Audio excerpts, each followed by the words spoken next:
everyone. Welcome to our Sport Leadership and Social Change webinar series. My name is Jennifer Walinga, and I'm a professor in the School of Communication and Culture at Royal Roads University in Victoria, BC, where summer has finally arrived. What a great day we have, and what great panel we have, and what a great topic.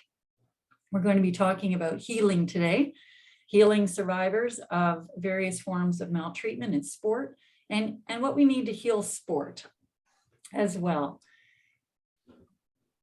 We always like to acknowledge that we operate on the lands of the Okanagan and Council First Nations and families, also known as Songhees and Esquimalt First Nations communities. And I too live on the lands of the Okanagan and Council peoples.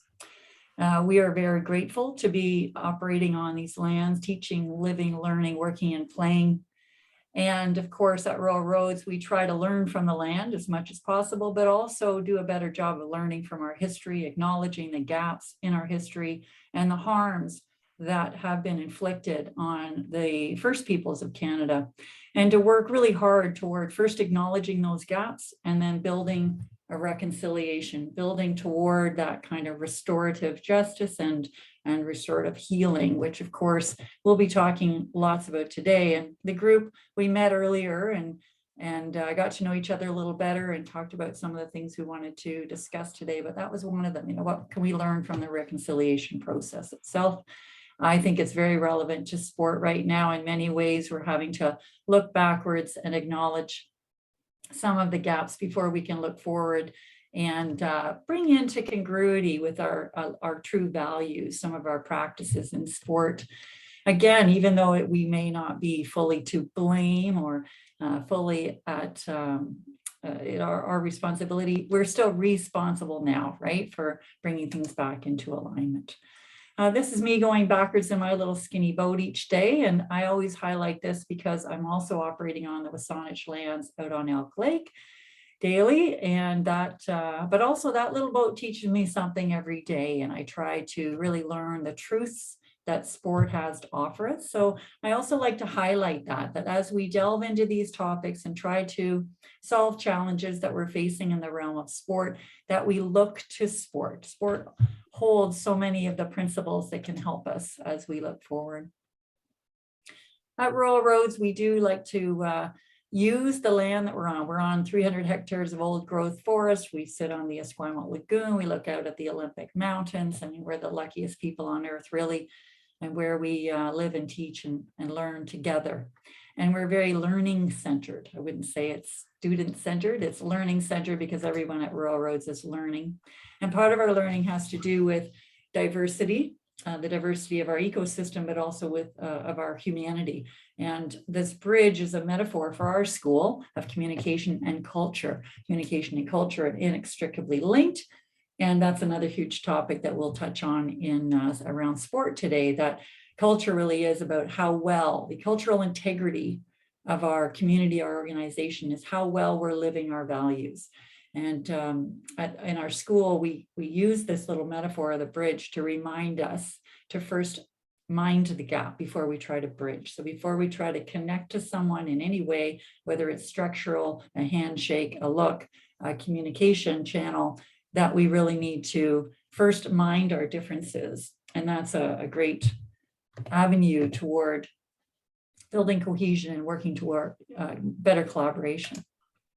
We know the power of sport, and we've seen so many of our athletes across the world really leverage their platforms within sport to raise issues, to confront issues, because those issues exist within sport too. Most of the topics and the titles of the webinar episodes have to do with learning both in and through sport. So sport can teach us, but we can also focus within sport and try to solve some of the challenges that we're facing in the world. And at Royal Roads, we try to confront all the same kinds of challenges around development, diversity and inclusion, education, environment, equity and human rights, health, communication, and peace. So it's a wonderful context in which to confront some of the challenges we face in sport as well. And you can see so many organizations across the world that are tackling these same challenges. We also, I'm very proud of Royal Roads for acknowledging prior learning professional experience as learning. And so we acknowledge that for credit when we are welcoming students into our programs. It's a really cool aspect of our university. And we also do the same for athletes. So athletes who have international experience and who've trained for 8-10 years, gone to multiple Olympics, that counts toward their degree here at Royal Road. So I'm really proud of that. And we do that in partnership with Game Plan. We also working toward broadening out our sport programming. So we integrate sport with some of the topics across our campus: leadership, communication, governance, strategy, and even that concept of sport as a lever for social change, like we do with this webinar. We partner with various organizations like the CFL and work with their athletes to develop their leadership skills.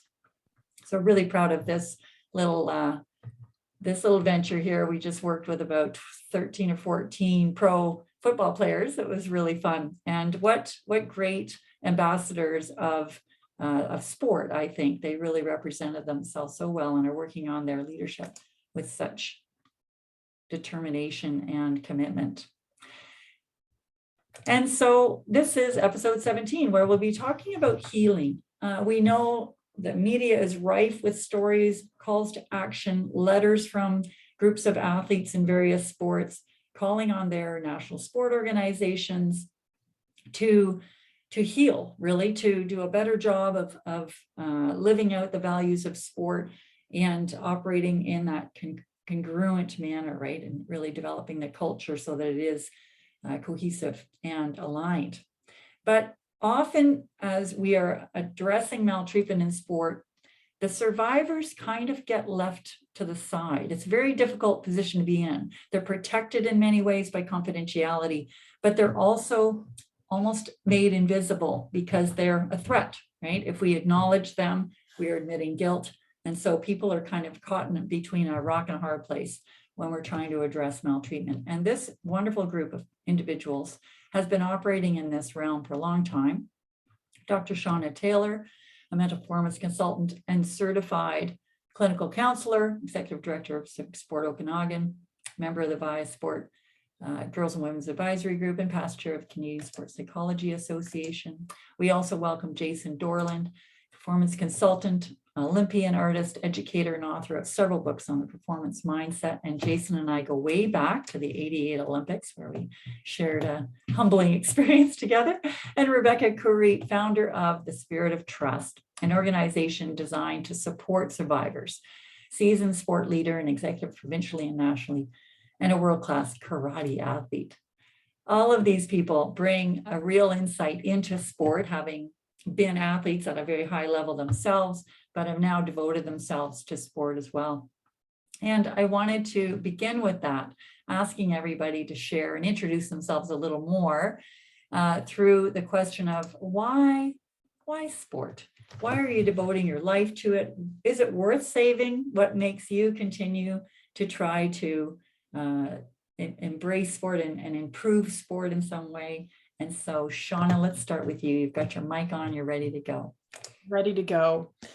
Well, I think, I reflected on this after our pre-meeting when we got a chance to get to know each other a little bit better. And for me, I think I've got it somewhere on my website or in past blogs that I've noted, but it really was, sport was my United Nations. So as an international field hockey athlete, but being really fortunate in Canada to have been a multi-sport athlete and have a very sporting family, sport for me was the opportunity in a very different time in the 1970s, where it was just beginning to blossom and having more gender equity across the gender spectrum. A lot of the most positive, I think, empowering elements to my personality and personal development, I can attribute to sport, and some amazing coaches along the way, some fantastic sport experience, school sport experience, and community experience that I was able to live through sport. We'll get into also some of the most difficult and maltreatment oriented experiences that I had as well have also made me very determined to change this mythology that we are currently under for sport. And we'll talk a little about demythologizing maybe later. But yeah, for me, it's part and parcel of who I am. And I think a lot of the best pieces, the strongest parts of me were forged in this sport microcosm. Love the word, the forging, and yes, mythologizing, because we've talked about how we just kind of carelessly state that, oh, sport is good. Well, it can be good, right? At its best, it can be good. And so we can't forget that facilitative element. Thank you so much. And Jason, how about you? Well, I think, Jenny, thanks for reminding me of '88. I think it was a humbling experience on so many levels, but it was also a life-changing experience for me in terms of it was the beginning of a very long journey of really being pushed up against a moment in time that I was ill prepared for as a young athlete. And I think that too, based on the work we've done, the number of people that I hear from and who have sort of shared similar journeys around their exit from sport. And so following my exit from sport, there was about a 15-year bumpy road, if you will. And during that time, I met my now wife, Robin Marr, who when I met her, she was the polar opposite to who I was as an athlete. She was holistic. She ran because she loved running. She was not combative. She didn't care about medals. And yet 17 years on the national team, multiple Olympics, top 10 world ranking consistently, right? Like, how the hell do you do that? And so my journey back into coaching was really through Robin, and realizing that there was a different way than how I was taught. And what I was taught was a lie. And so I really felt like I wanted to see if Robin's approach could work in our sport. And that's really what brought me back to our sport, and started coaching using rowing as a way to transform the lives of young men and women. And then that was the focus, but the byproduct of that were some pretty crazy fast crews. And for me, that was a paradox, right? How can you coach in a holistic way? How can you not focus on winning and yet produce national championship crews? How does that work? And so I've been on that path of sort of figuring that out ever since. So, and that's what's kept me intrigued, right? It is the performance piece, but more the emotional part of performance than anything else. Love it, and love that expansion of our definition of success to include that development, the personal development of a human being and a citizen. You've mentioned before. Wonderful. Winning with benefits, like you can win in a way that actually builds society and people. Imagine, and it's possible. And Rebecca. I think why sport? I really think it's because we all come from it, and the blood, sweat, and tears, literal and figuratively as well. It's what builds you. And for me, my journey has gone through different stages, and I was, on the national squad for years, and I was much older when I joined. And so it made me a different type of national team athlete, because I joined, I was already an adult. Most had been there for a long time. I saw a short window. I was extremely dedicated and determined. I think my picture needs to go next to determination, because that's one thing that no one, nothing ever will be taking that away from me. And that's what this journey has continued to show me and continued to do. And like I was telling you guys, sport, like anything you do, anything that you do that is supposed to bring you values, show you the great things about yourself, about you in a chaos, you in complicated situation, you in front of obstacles. How do you deal with all of these things? it's basically a mini life, you know, it's like society. And then of course, sport is like a microcosm of society. And you build yourself and you understand how you're supposed to deal with others and issues and success and failures and all these things. But when it's done right, it's magic. And all of us have had these amazing magical moments, I think. And I think we want this to be the norm. We want that to become what sport is and what learning through sport is. And for me, I feel that I have a duty to bring a better sporting system, to bring people who have gone through harm. I feel responsible in the way of, it's not my fault, but I feel a responsibility. I think that's a better word, better way to say it. I feel I have responsibility because everything I've gone through, because everything I know, because of all the people I've been so fortunate to be connected to, because we all believe in getting that done. I feel I have a duty, a responsibility to make sport better through making people feel and be better. And our vision for us with the Spirit of Trust is to support the survivors of maltreatment in sport. And the focus is on the industry, and the maltreatment is a horrendous rainbow of all kinds of issues. And all of us have gone through things, and all of us around this table, I'm sure, and certainly around our table, are all survivors of maltreatment in sport at one point or another during our career.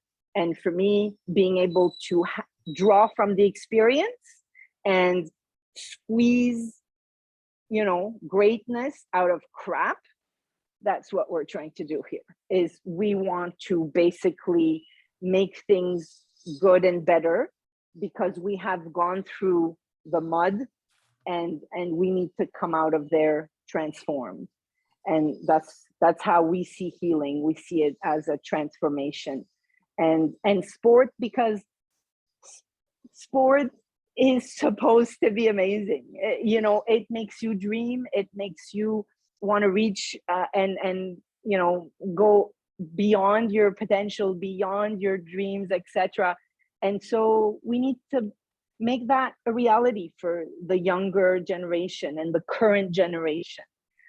We have to. It's a must. It's our duty. Yeah, we can't just let it all go to waste. Yeah. All our suffering and all our learnings.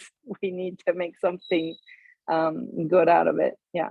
Exactly, right. It has so much potential, and exactly. And there's enough difficulty in it, you know, there's enough disappointment when you try and it doesn't work, you know, there's enough built in. It's all there. We don't need to add more layers of pain. Quite the contrary. Quite the contrary. Yeah. Wonderful. All right. And so I want to touch on, come back to this idea of mythologizing sport as well, and the danger of that. But I also want to highlight what Rebecca was just saying, that this sense of duty. I've often been in conversations around, you know, being in a volunteer role, especially on a board. There'll be this, well, we're volunteers and we should, and I'm like, no. I feel like it's a duty. I've gained experience, knowledge, I'm here, and it's a duty. It isn't a sacrifice. It's not about volunteering and not getting paid or anything. It's very much, I'm called to it, you know. I think that's really important to highlight.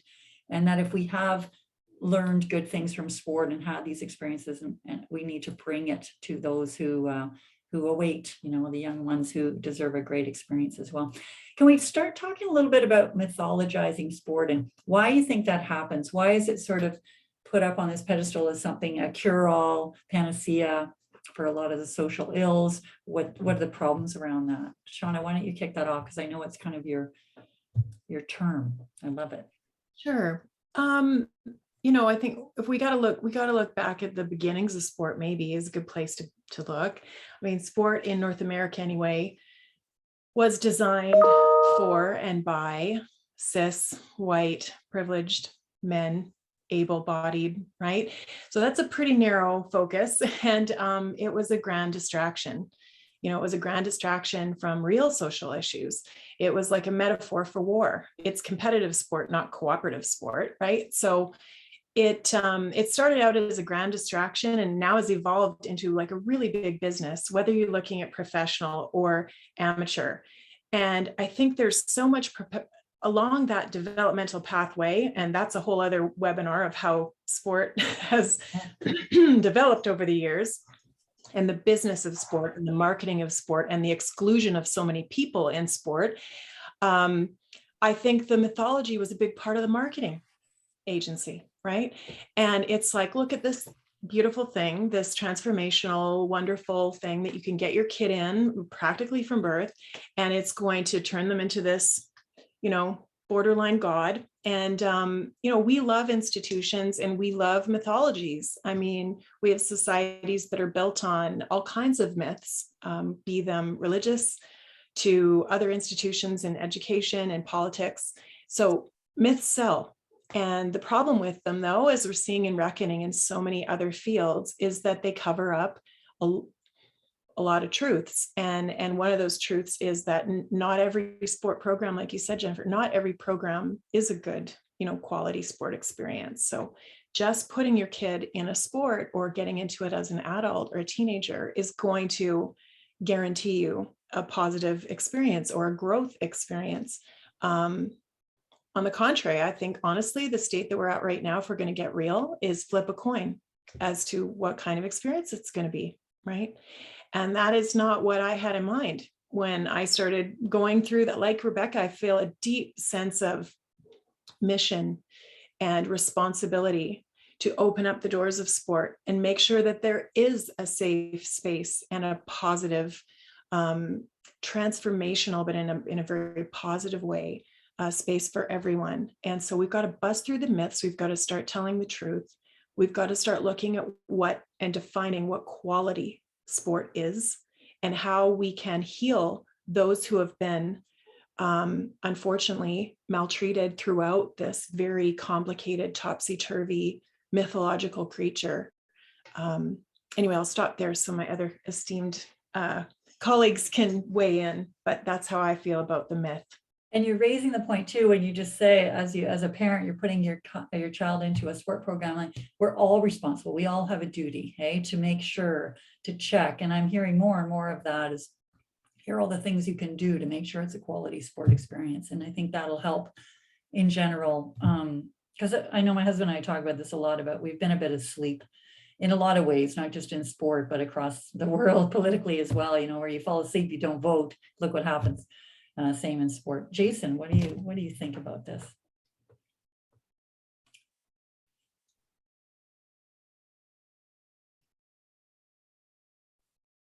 Oh, we can't hear you for some reason.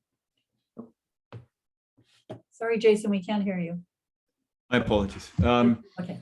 I would agree. There's a lot of examples where sport has gone sideways, and but I would also say that there's some lovely examples where it hasn't, and we can't forget those, right? And sport does have the power to transform lives. It does have the power to change societal behavior and to bring out the best in humans, but it can also do the other, right? And I think where we need to be careful with that, and I'm speaking from experience, in that when On the Podium came out in 2010, I made it my mission, if you're going to use that word, I made it my mission to tell the world, at least Canada anyhow, that that was toxic and it was going to result in what we're seeing now. And I used it in keynotes. I wrote about it in books. I wrote about it in blogs, newspaper, television. And I had I had a way about me, right? I was going to shove this in the face of every Canadian and make them look at it. This is what we're doing. This is what's wrong with it. And I think, like so many parts that you just referred to, Jenny, in terms of politics, what have you, if there's anything I've learned in the years, it's that, people will come to it when they're ready to hear it. And we can't shove it down their throats. We have to invite people to consider what's going on. And because as soon as it becomes preachy and in your face, and I'm not saying that a lot of the stuff is worthy of being shoved in people's faces. I'm not saying that. I'm just saying, I think what happens is people tend to look away because it is hard to face. It is hard to acknowledge what we have enabled as a nation, right? We have said that On the Podium is okay with us because not enough people stood up and said, hold on a sec, have we thought about this? And so I'm all for changing so much about sport, but I just think we need to be careful who and how we do that in terms of coming into the room, sitting down at the board table and saying, slamming our hand on the table, saying, look, this is how we're going to do it. None of us like to be told what to do. It's human nature. We have to invite people to problem solve here. And we need to do that as a community. And so that's been my experience. I tried the other way, believe me. And I just think it pissed people off more than anything. And I just feel we need to be really mindful of how we hold dialogue moving forward. That's all. Richard Beckert says, we don't mind change. We just don't want to be changed. There you go. I love that word invitation. I think that's a really crucial thing to hang on to, that we're trying to solve the problem, not the blame necessarily, and really evolve instead of just swinging the pendulum to another, because that's what people fear, right? That, oh, now we're talking about participation ribbons. We aren't. We're talking about excellence and striving, but in a way that's more holistic. And Yeah. Rebecca, I know you and I like to shake our fists too, right? Like it's hard not to be so angry about some of the maltreatment that's occurred. And my friends and I have a saying, let's set the rage aside and then try to be curious. But what are your thoughts around, Being curious. Yes. Yes. I'm sorry. Well, my thoughts around any issue, anytime you want to bring change, true change to an organization, it takes a few things. It takes ethical and courageous leadership. It takes the willingness to be wrong. And it takes the right people at the table first, so you can get to the right questions that will get you on the right path to the solution. So, and that's true in anything, anywhere, anytime. Having buy-in is obviously always way more effective. It takes a little longer, but in the end, you probably gain some just, nicer environmental things. And I think it actually moves things along faster. The thing about change is that you have to understand how you want to go about it and what is it exactly. Because what we keep seeing is Band-Aids being thrown to a gushing wound. And you're like, oh, look, we got this down and we got that down. And we're all sitting there going, yeah, no. So it's like little announcements here and there for these things, but it's not a deep look at the how, the why, the where we need to be. And so that's the difference between foundational change and just having a checklist.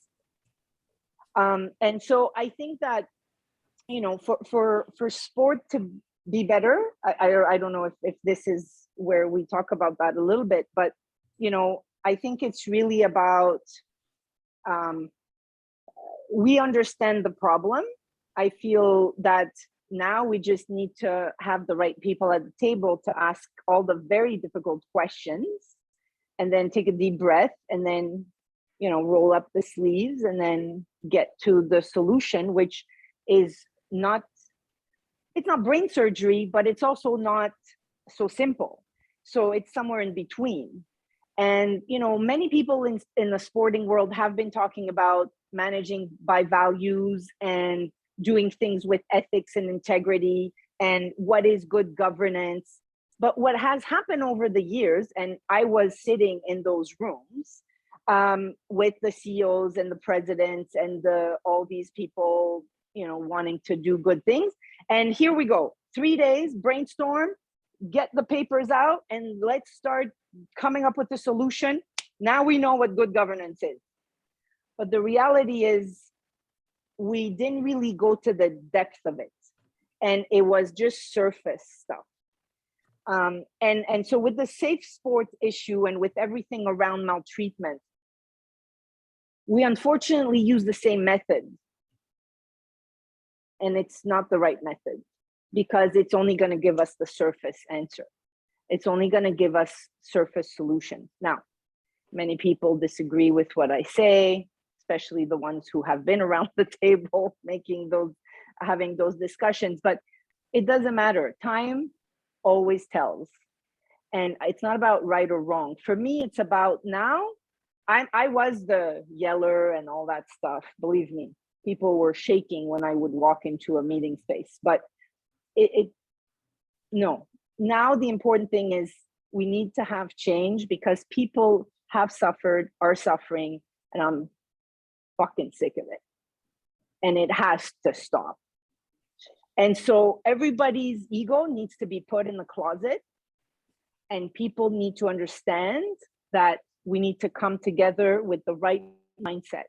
But that really requires, it requires introspection, and it requires you saying, okay, maybe we messed up over here or over there, and now we need to confront the beast, And it's okay. Everybody's made mistakes. Everybody has been wrong. I made a ton of mistakes when I was a leader here or there or anywhere.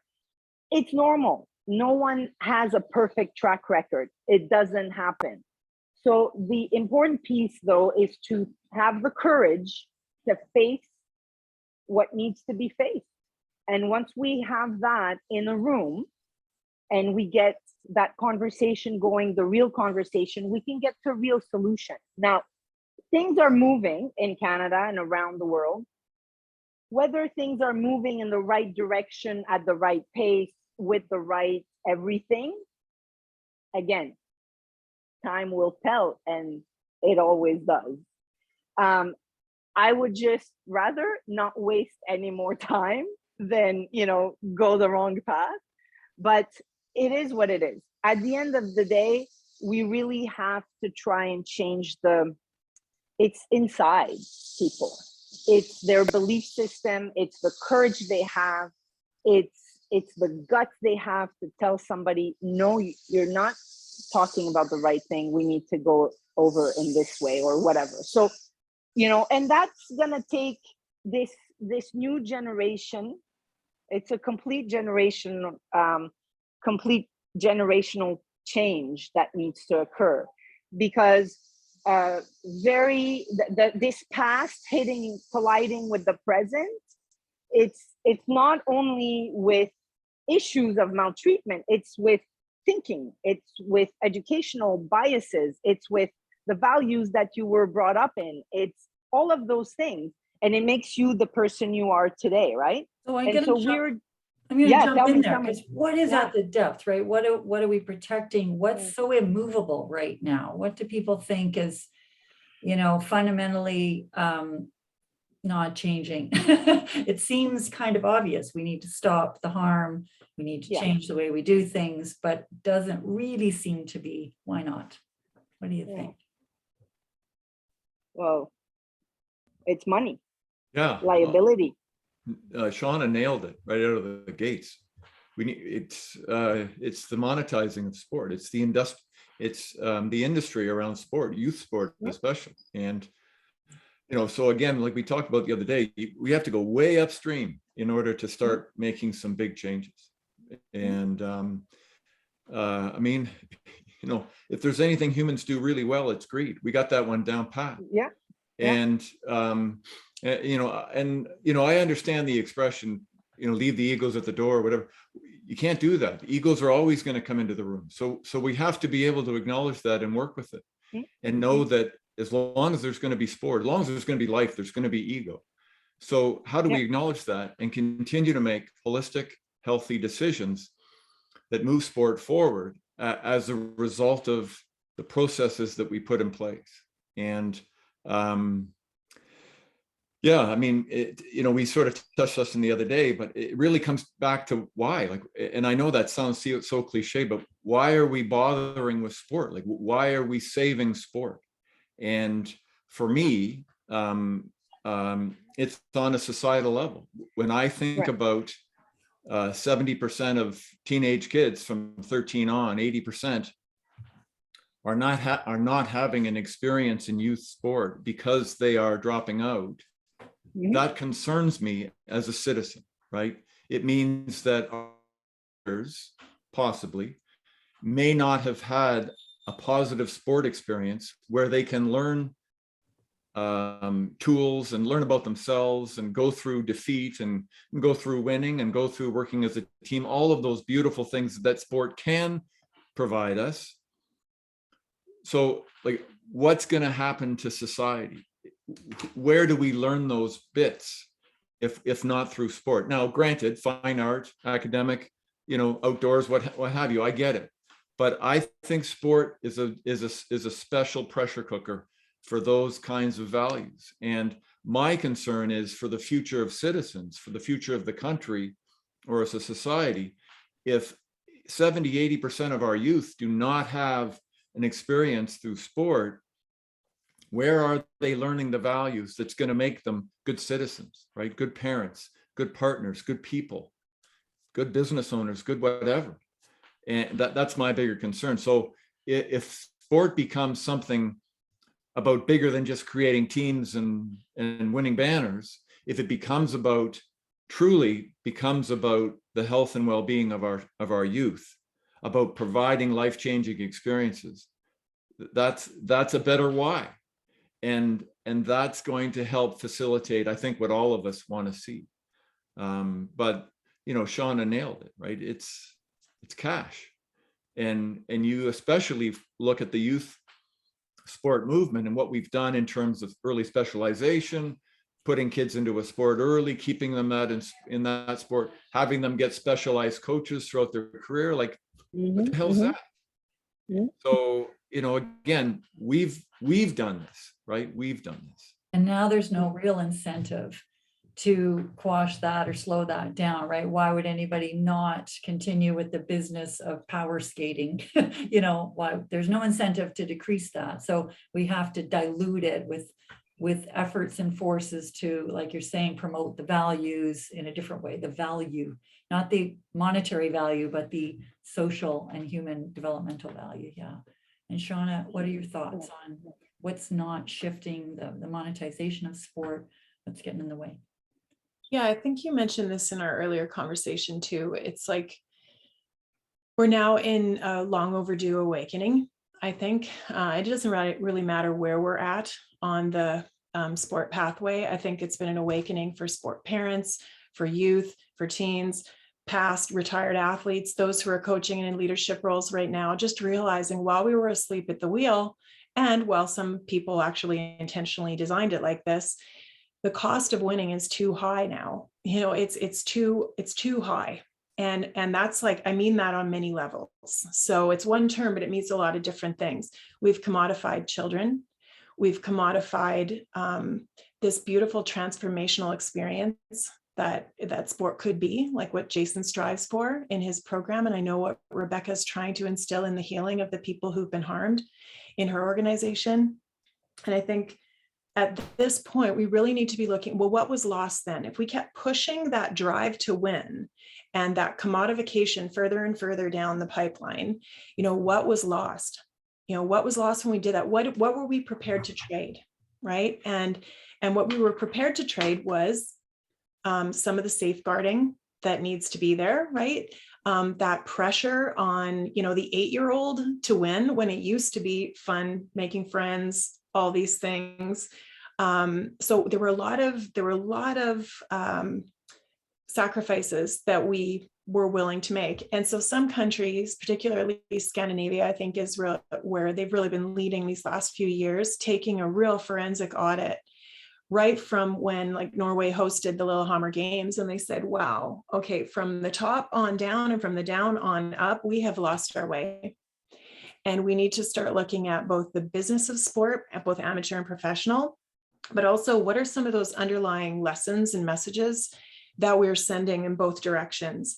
And if we look at that, if we look what we've lost, and then we take a look at those who've been harmed, you see a correlation, because some of those things that we gave up and when we turned our head or became bystanders, they're very closely interconnected and related, right? And like all of us on this panel today, I believe that we can find that true north again. I believe that we need to approach this like we would any other conversation about reconciliation. And I work very closely with iSpark, our Indigenous Sport and Recreation group in British Columbia, because there are so many lessons to be learned from our Pride community, from our BIPOC community. This is an opportunity, right? This is a huge opportunity, and we need to listen like Rebecca is doing at the center of her organization. We need to listen to those who've been harmed and solve it. Sorry. Yeah, so love this, because now you're talking about those people around the table, right? The people we need to learn from. There are excellent models. Learn from, like Jason was saying, it is working in lots of realms across the world. Let's pay attention to that. And even within our country, of course, there are lots of great examples of things that are working really well. And it is possible, change is possible. And we do seem to be on an evolutionary path of, oh, we did this now. Oh, we went down the podium route, and now we're going to evolve past that to broaden out our definition of success and include more people, et cetera. Okay, who else needs to be at the table? Who else do we need to engage in solving, but also evolving to a more positive future in sport? Well, I really think it's a foundational thing. So it's like we have to, do a redesign, because again, like I was telling you, every time there's an issue that comes up, we get together, 3 days later, we brainstorm, and then there's a new policy or a new directive or a new little thing that's going to be funded in your Sport Canada agreement. When you're in charge of a federation, that has a lot of value, because that's extra money to be able to do more and better things. But it's always about trying to get the next thing and the next thing and the next thing and the next thing, where we're not looking at the core of it. And so we keep looking and adding the governance and the this and the that. And in sport, we keep adding the LTAD and the on the podium and okay, well, I think we got this down. But I think right now, because of this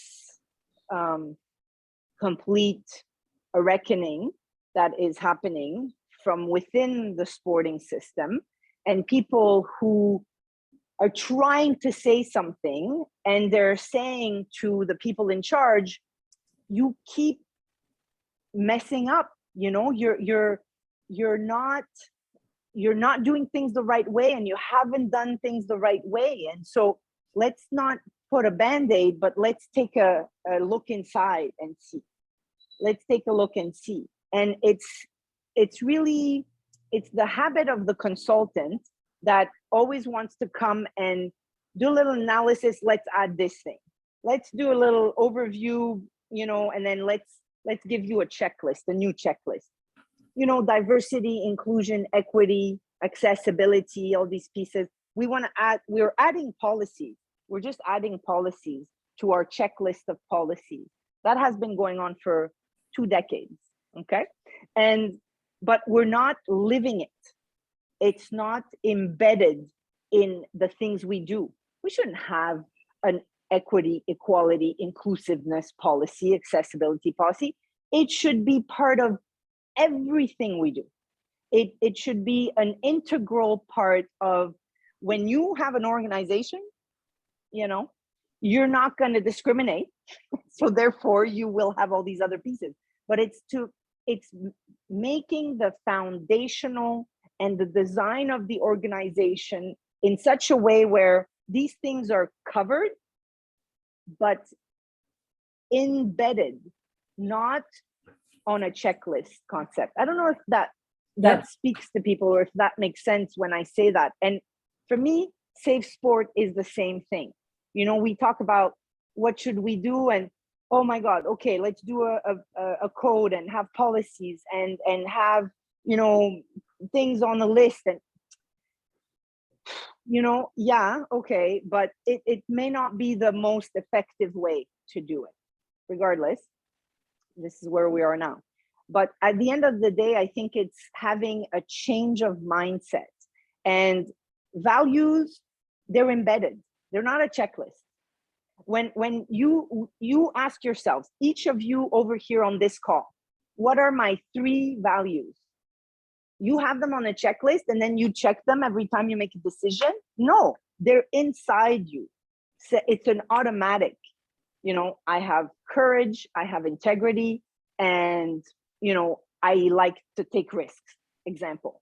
You know, so all these things, who you are will give you the path of what you're going to do and how you're going to do something.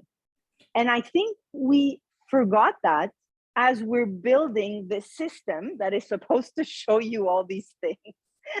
But that's really what it boils down to, is all of these important pieces to make sport an experience, to make sport the learning platform for society, and for when you leave sport, or when you are outside of sport and you're a better human for it. You know, all these learnings, but you have to be in a place that is embedded with all these things. Yeah. So the holistic approach is key to everything. And but sadly, starting from that core, and when we talk about culture in a, you know, in sport, it could be like within sport or within health or within an organization or community, it is that, right? Shows up as artifacts, policies, practices, right, that reflects the values that are governing that. What do we value right now? Well, we value accessibility and inclusion, but we also seem to value money a lot. We value winning a lot, if we're honest. And then underneath that is because fundamentally we believe, we have this assumption algorithmically that is, you know, like you say, governing everything. And that's what we need to dig into and really question. And right now it seems we have an assumption that sport is for something other than human and social transformation. What do you think? Yes, Jason. Yeah, you know, it's interesting. And I'm showing my age here, but you know, back in the 60s and 70s, we took off in the morning after breakfast and we decided what game we were going to play. We kept score or didn't. We made the rules and enforced them. We, like, everything was child-centric, right? No adults. And we weren't having meetings like this because the kids were in charge, right? We ran our own fun. And I would add to the list of, you know, we like money, we like winning, we like what have you, but adults like to be in control as well. And I think that's part of the issue. We need to give the ball back to the kids and say, you know, what's going to work for you guys? You know, back to your word invitation, or I guess I said it. We need to invite them to the table as problem solvers, right? And we need to listen to what they want.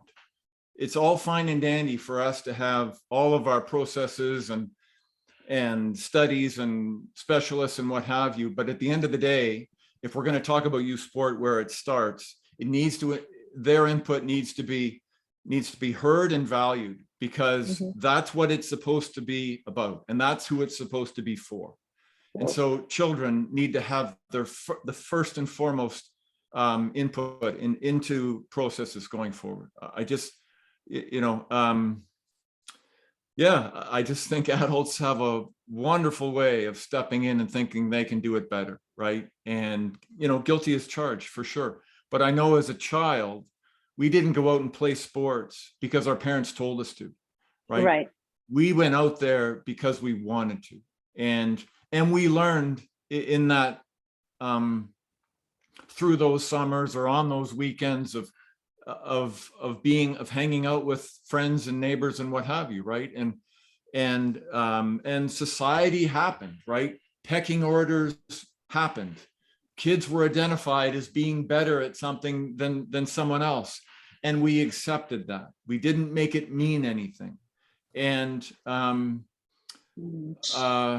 just think that those were important things. And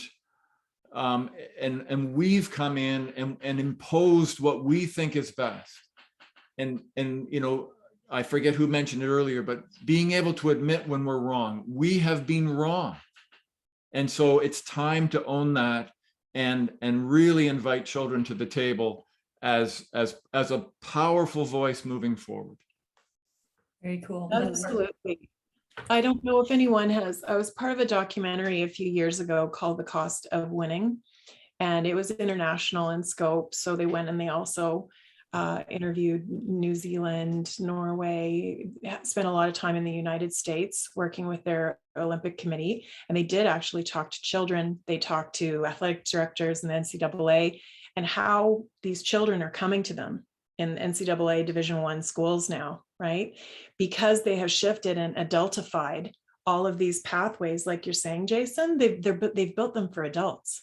Children aren't at the center of them. So by the time they're 18, if they're lucky enough to make it that far, because the vast majority drop out, right? They weren't designed for meeting children's needs. They were designed for meeting both business model outcomes, right? Or adults' needs, their parents' egos, or the coach's ego, or someone's reputation that, again, all monetary, definitely alongside.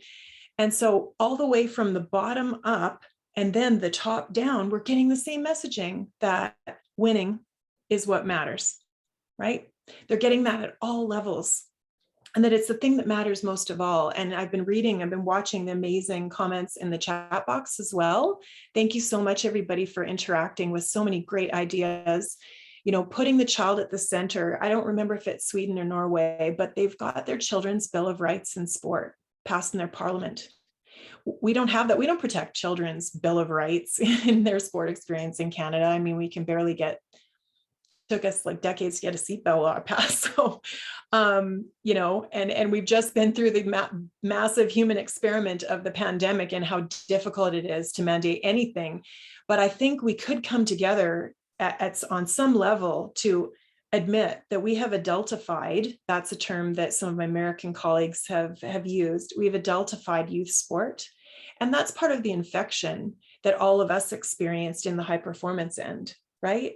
Of some of the darker side of the human experience that overshadowed all the beautiful things that Rebecca, Jennifer, and you and Jason, we all know to be true. Sport is amazing, but it gets overshadowed and we don't get to really cast that positive light on it when all this other almost perversion of how we wanted youth sport to develop in this country. So we've got to start looking, what does that quality sport experience look like?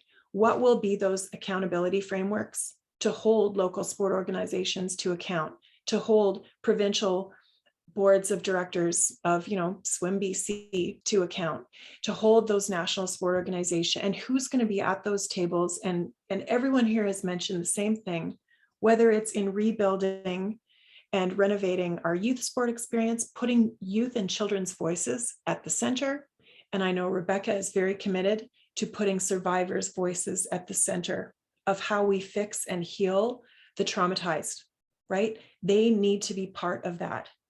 The type of counseling that I practice, one dimension of it is called advocacy counseling, where not just helping to heal the person sitting across from me that I'm working with from the trauma they've experienced, but also to hopefully have them feel like they have agency in that system to change that system.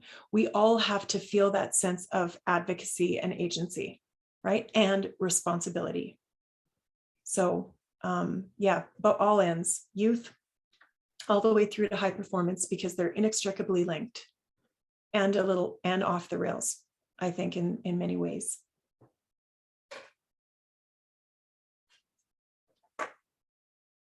this is very galvanizing around a focus of a positive vision. Like, what do we actually, we're fighting against a lot of things right now, but what are we actually trying to work toward? And so clarifying that, and as we all know, right, a clear goal, and then you can envision yourself achieving it. So getting clear on that. And we've got people in the chat sharing models from other contexts, like from performance, from other countries. We can learn from those, but get behind that as a consolidated group of voices. We see the athletes also getting incredibly involved, and it's impossible to ignore their voices. I'm loving that. They're reminding us as well. I really loved the Paralympics and Olympics for the stories that were being shared and emerging strongly, that we're highlighting these true values, that we all bemoan the loss of, really, but they're not lost. They're there, they're happening, and the athletes are taking their platform and using it to make sure we remember. The complexity can be overwhelming for people, and that's another comment in the chat, where it's such a, there are myriad issues. It seems like a really complex system, but I think back to this concept of, at the core, if we can shift the center, what's actually driving, governing the whole system, it's not as difficult as we think. There's a great comment from Eric Berlow: simplicity lies on the other side of complexity. So yes, look at the whole system, but understand that here's where our leverage point actually exists. And I think we're nailing it here. Okay, let's talk about the survivors a little more. Healing those who've been harmed. We can't ignore them. They do get ignored. They get made invisible through the process of investigation. They're trying, you know, I see so many groups of athletes through Global Athlete and Gymnasts for Change, you know, they're getting their voices out there, but there's a real active energy in sidelining these voices. Why? What's going on, and how do we bring them back into the mix? Well, that's a very important question, but I think it starts before that, in the sense of, you know, when you're a survivor who speaks up, and that means you have disclosed somehow, or you're ready to disclose, or, you know, and you're in the public, you're public facing now. And so you've got survivors that are at different moments in their recovery. They're at different moments in their advocacy. They're at different, they're differently surrounded individually. And, you know, healing is a unique pathway. And you could have 10 people that have lived through the same exact situation, you know, same exact thing.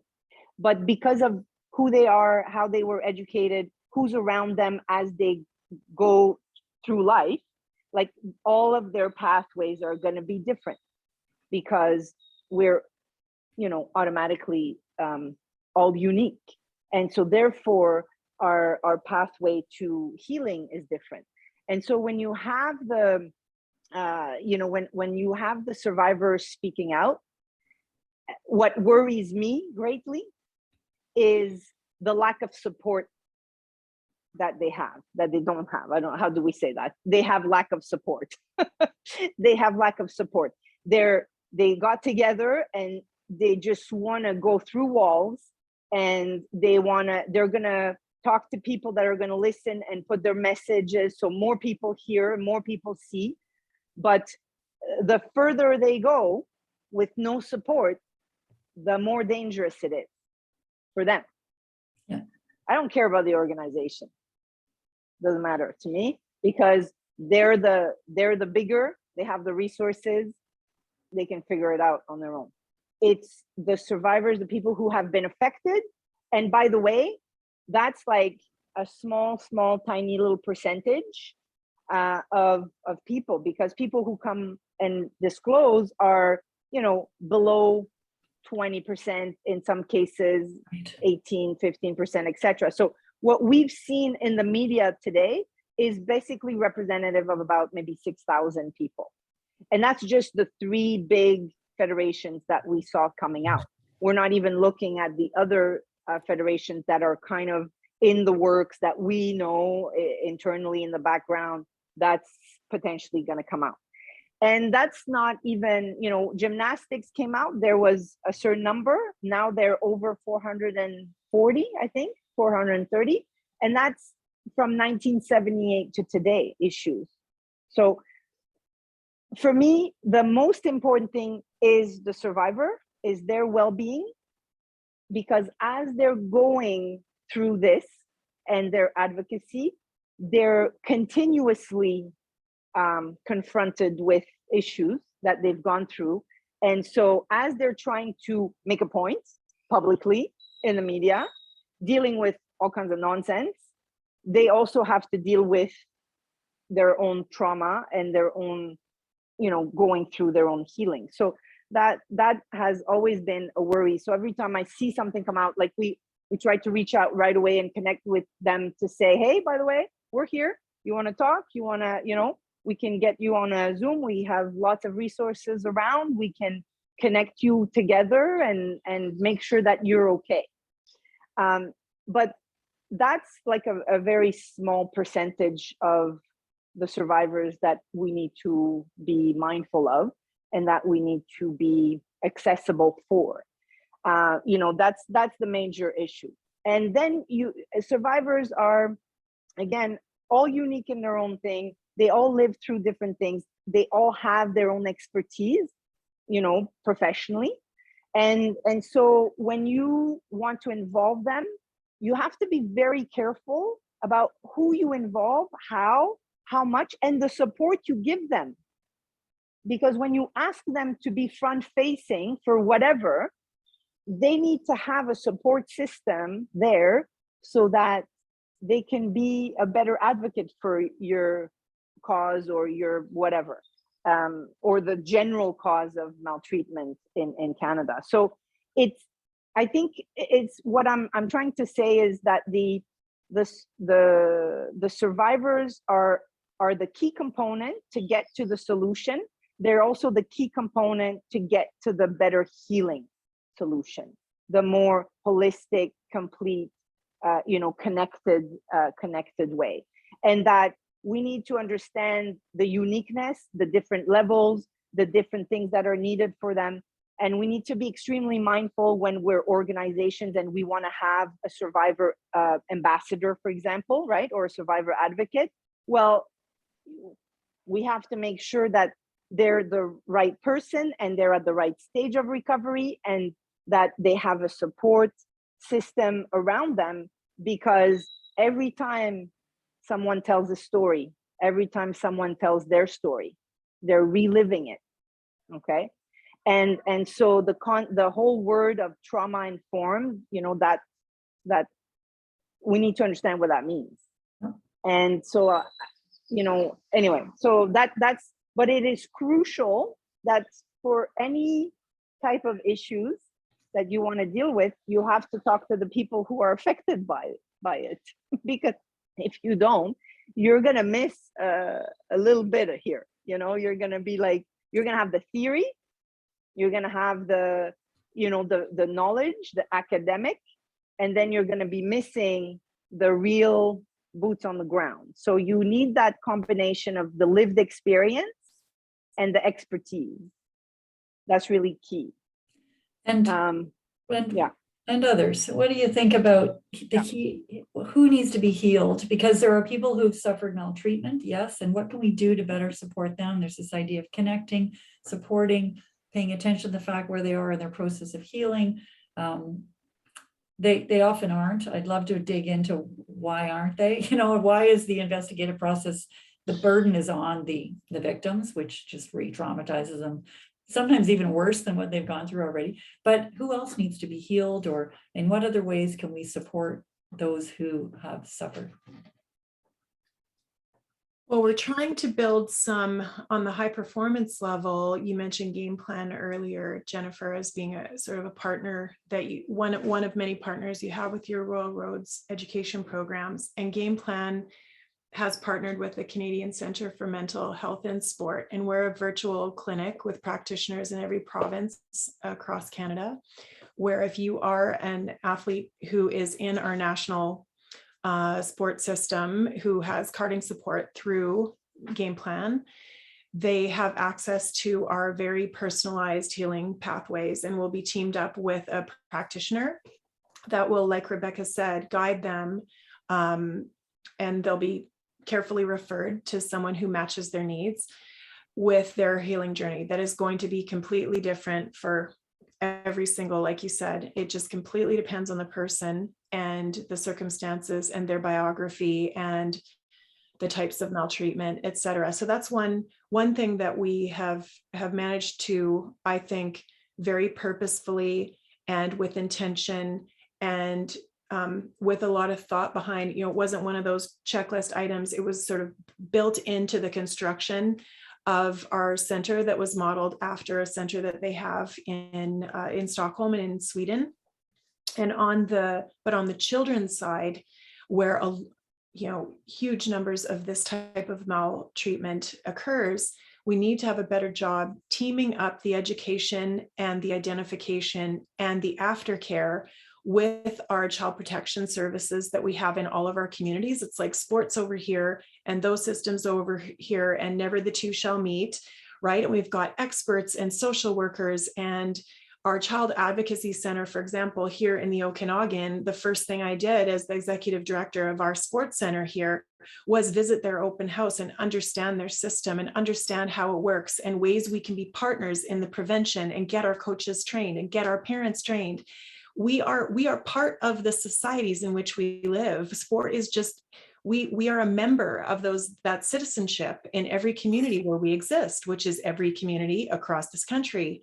On and off reserve, where sport can be a vehicle for all kinds of positive mental health outcomes. So we have to become more familiar with what's already out there. And I noticed you have some great resources, and you've already addressed them in the child protection side internationally, that I hope everyone who's on this call should go and visit. If we do have international folks on this session today, but also many centers that are working really hard at the provincial and national level to protect children, and then to help guide families on what to do afterwards. But sport shouldn't be an afterthought. This should be baked into our DNA, like Rebecca said. This needs to be a value, right? We know that this is happening. So what are the next steps? When you become a parent and you put your child in any activity, you need to know the light and the dark of all that you do in order to be a responsible caretaker and guide for that human being. And I think sport, we need to, again, demythologize this and just be realistic about that healing journey. Who is in my network, wherever I live in Canada? What would I do if this scenario would happen? And how would I guide and be a support to that person? And it's going to be a very individual journey for everyone. Love it. Integrating sport. Yeah, Jason. I just, I'm aware that this is getting out of my lane a bit. So I'm not a counselor and I want to be careful, but I can just speak to my experience. And, both for myself and the athletes that we've met and worked with in terms of that transition and that bumpy road, if you will. But, for me, if I had felt more safe in my process of being able to talk about it, to be able to talk and having resources, people to talk with, I know it would have been shorter. And I'm not so sure, part of what made it so difficult at the time, now granted, this was way before we even talked about any of this stuff, before there was safe sport, before there was counseling, what have you. Part of what I felt made my journey so difficult was thinking that I was the first one to be going through this process. Right. And just knowing that what I was experiencing was normal would have made it easier. So I think when athletes know that what they're going through, either through an event or through identity or through, what have you, that it's that's a normal human experience, and those are normal human emotions.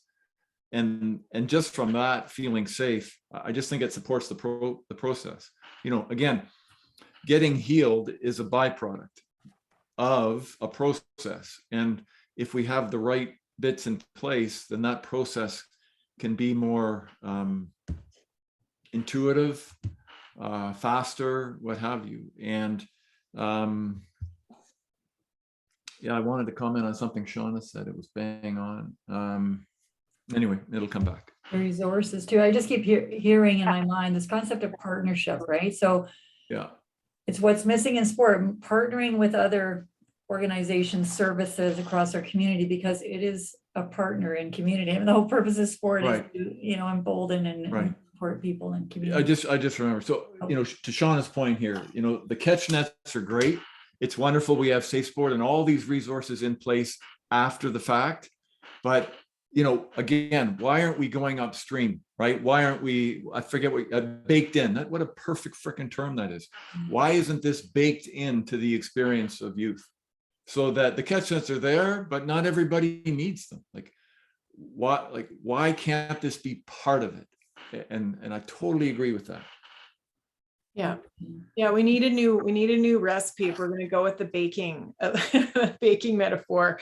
We need some serious, we need to shake up in the kitchen, because I think what we're pulling out of the oven right now is, it is just a shell of what it could be if we had the right recipe. Okay, now I'll stop because it's getting it's getting too metaphorical. But I worry about the athletes that don't fit that game plan, piece, where, because those athletes, they know that they get to have this private one-on-one where it's not going to go back to anyone. It's just completely confidential, and they can feel that safety, and we are all trained in that area. But what about all the rest, right? And so there's that. I have that concern, is that we don't have enough support right now, investment mechanisms that athletes trust, because they see, I think Rebecca talked about this before, when they're the front facing ones, they see what it's actually like to be a whistleblower right now. Yep. Sucks. It just completely sucks. And if they want to continue their careers, for many of them, they may as well kiss them goodbye, which is why a lot of the truth telling happens post-retirement, right? And then, like Jason said, though, so there's that investment that needs to be had. There's the change, there's the reconfiguration, actually, of our sport DNA. And that's like the big issue that's so overwhelming that we're only scratching the surface on today. But then there's all that stuff, like you said, way downstream, Jason, just to reset. Let's remind ourselves why we're doing this again, why we're coaching children, why we're encouraging them to have this life-altering experience in sport. So it's it's huge. It's a huge issue. And I know we're only just dipping our toe in the pond today, but I'm just excited that we're having these conversations and we're starting to tell the truth, and not throw the baby out with the bathwater, but also just say, but look, there's some things that need some serious renovation right now. And some people aren't even invited in the room, let alone, being part or center of the experience. They can't even get access to the sport in a lot of communities. So I'm just excited that we're finally, I hope, trying to make more of a meaningful strides in changing the system where it's at right now. And to that point, Chris raised a point earlier about, but it's not that winning doesn't matter. We're not saying that. We're not saying everybody gets a participation ribbon and we want to get rid of medals and all these things are terrible. It's in the implementation of it, right? And that if we put a medal or a dollar at the center, because they're very similar, they're made of gold, we put those at the center, that really compromises a lot of how we behave. Instead of an excellent or excellence, or some people don't love that word, but let me explain. At the center, that can be the most fun, right? When you're 11 and you had the most fun baseball game ever, that's excellence, an excellent experience. For us at the Olympics, it would be a PB or setting a world record or making the final, whatever your goal ends up being, right? But it's relative then. It can't always be winning, because winning is not for everyone. and it's not always also a measure of success. Sometimes you win a race and it's not a great race. So what are we actually measuring, right? What are we actually striving for? I worry about how we've fundamentally changed some of the motivational profiles of these kids when they come into our programs. Our motivational climate affects the internal climate of everyone who's in our programs. So if you're only valuing external rewards and sort of outcome-based goal setting, then what happens to intrinsic motivation? What happens to that sort of self identified and personalized sense of mastery in a sport? We have to have, and I think COVID taught a lot of programs, they could do a global reset because they couldn't compete. So I was working with a lot of sport organizations, including our Indigenous sport community, who were locked down, who had to come up with a new way to define their own levels of success. And so now that we've emerged from that and we're in this, sport 2.0 post-COVID, but not really, because COVID's kind of still here, but wherever we are, we have to figure out how we can infuse that mastery back into these systems. So we're not taking away the podiums. We're not taking away that sense of personal accomplishment. We're actually trying to balance both better. And I think the adultification model annihilated that. And it really disrupted and almost corrupted children's motivational profiles to match their parents. And that's not what it's supposed to be about, right? It's supposed to be what that 9-year-old wants, right? Mm-hmm. Well, what it did too is that it created an environment that is much more prone to abusive behaviors and much more prone to the bullying and the hazing and all of these things. So at the end of the day, of course, the best solution for any issue around the world in any industry is always to go to the root cause of it and then overhaul it and rebuild it.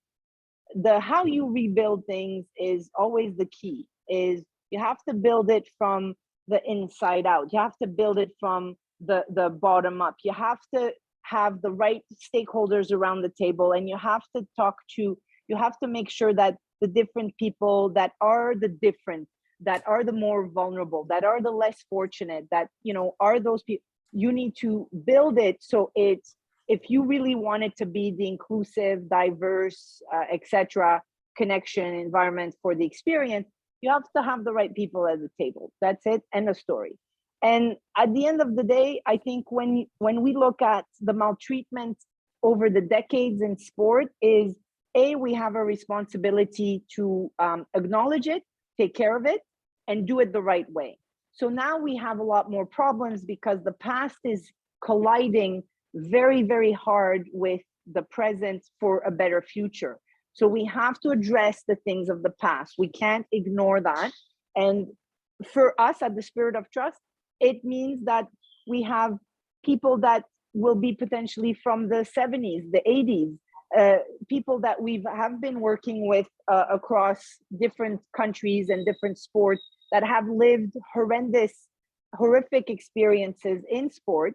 And the solution for healing survivors is it has to be survivor-centered. It has to be human-centered, trauma-informed, the survivors at the center of it. Why? Because you build capacity from there, and you build all of the pieces that they need, which are all those unique pieces that Shaunna talked about the unique pathways, is that what does a person need?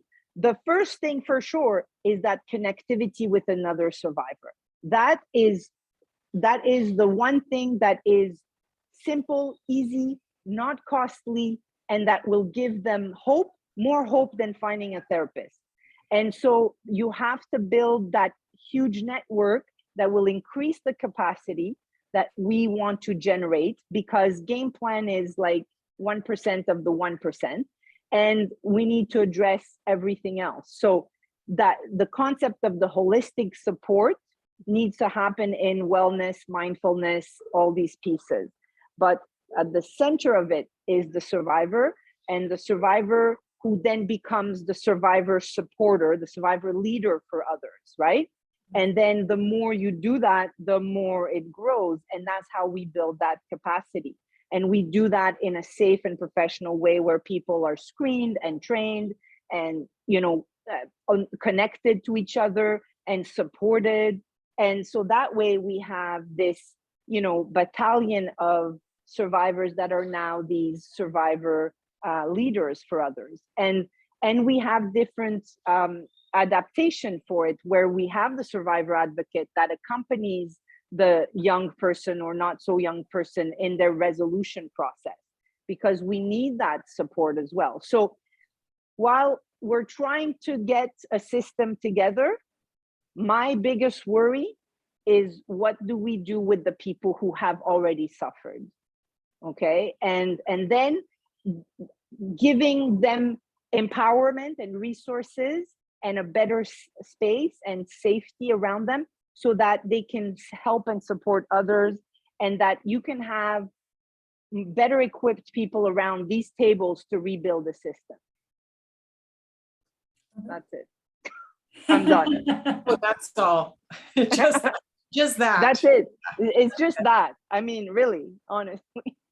Well, there's a beautiful comment in the chat about, and it really connects beautifully, because we've talked about a lot about the core and the DNA, starting from the center of what is important about sport, but then looking to the margins of the survivors, of the excluded, to learn from them. I know I have a student who works in para, and she says para is the model for sport because it ensures accessibility, right, for everyone. Of course. You have to think universally, and it's so beautiful. So I love that, the look to the outside and bring that into the center.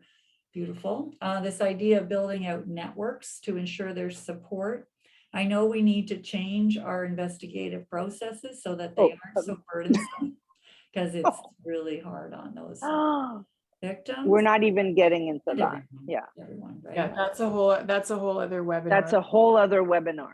But that, you know, one thing we haven't really talked about, because we really wanted to be survivor centric and the healing piece here, but we also have to remember that some of those leaders and coaches that are currently the brave ones who have admitted that some of their practices need some serious renovation, they also can have a huge part to play. And I know some of those brave coaches, and I know some of those brave leaders, and I'm not sure what the statistics would bear out of how many of them have been willing to raise their hand and say, hey, listen, what I did, you know, this year or even last year or 5 years ago is no longer acceptable. It was never acceptable really back then, but we didn't have the measure. We didn't have the public opinion also behind us.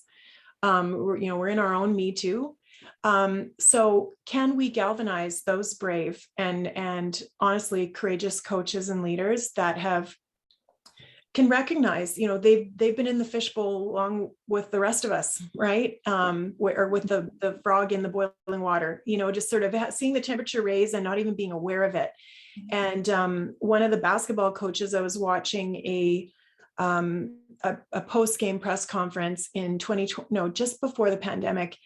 And she said something like, you know, coaches today, coaching at this level, we are, you know, we're almost afraid, we're on eggshells, you know, and I want to readily admit that I'm on eggshells, but you know, what I've learned from this generation teaching, you know, iGen or Gen Z or whatever we want to call them, is that they're pointing out something that should have been obvious to me, is that screaming in the face of my athlete is not acceptable, right?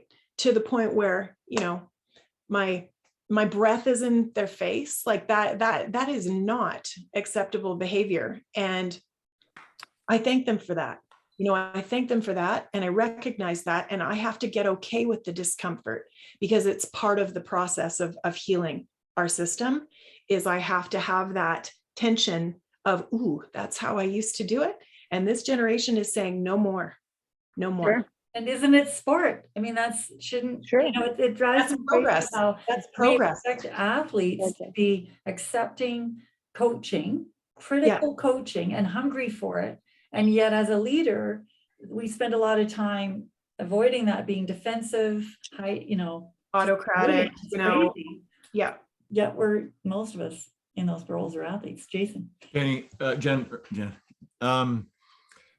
one of the, you know, in our work, what we find can sometimes be a crack in the door to let skeptical coaches through the door is is when you put this under the umbrella of strategy, right? So when you invite a coach to consider the strategy of screaming inches from the nose of a child and talking about that strategy as a way to motivate, to change behavior, to what have you, sometimes that that can change the dialogue, right? Because I know for myself, when I first got into coaching after I retired, I coached like how I was coached, right? I was that idiot, right? I was that ass who had a controlling, powerful, imposing, that was it, right? You do it, you do as I say, right? I mean, back in our day, because I said so was a legitimate answer. When I came back to coaching after meeting Rob and it became this holistic approach, right? This notion of inviting the athletes to the table as problem solvers, giving them a voice, making it about something bigger than winning, and then winning as a result of that, right? When those things started to line up and I went, wow, this isn't just some woo-woo West Coast flaky, approach to sport. This is a hard and fast strategy to high performance. And that's what brought me along faster. Now I get it. Like, yeah, it's bigger, right? I get it. But what we find is that when you invite coaches to consider a holistic approach because it's a better strategy for high performance, sometimes they'll come to the table. Otherwise, they see it as weak or flaky or giving too much control to the athletes or yada, yada, yada. They give all kinds of reasons why they won't coach like that. But I know for myself, even if I was given permission to go back and use the ways of how I was coached, even if an organization said, look, you don't have to worry about it, you can use any tactic, any strategy you want, it's all good, I would continue to use this holistic approach because it's a better strategy for high performance. And I think when that penny drops for a lot of men, especially, usually, that becomes a game changer. So that's just my experience, and it's our experience in the work we do. Like, we are performance coaches, so people come to us wanting better performance, but then they leave realizing that, okay, wait a second, having a holistic approach and having high performance aren't separate. They hold hands, right? And I think that's a big moment. So, and that's a perfect way to end, I think, because it really is about that coming together, holding hands, being compassionate to those who have harmed as well as those who have been harmed, and trying to understand, it's difficult to change, but the more we come together and link together, the better we'll do, I believe, which again is principles sport can teach us. So another reason to preserve sport, make sure that we save it going forward. Thank you all so much. We have so many thank yous in the chat here from people who had to go. We're going to wrap up. This is recorded. We'll send it out to everyone who registered. We have over 100 people registered, so that has great reach as well. Know that your voices are being listened to. We get huge numbers for the webinars that have been running for COVID forever. Everybody's sick of webinars, but people care about this. So I always find that's really heartwarming too, to know that there are a lot of people who care about the topic and are willing to link arms with us to work for better sport. Thank you all. Take care. Thank you. Yeah. Thank you. Thank you, everybody. And thank you for everyone watching. Thanks, everyone. Take care. See you soon. Thank you. Talk soon. Take care. Bye.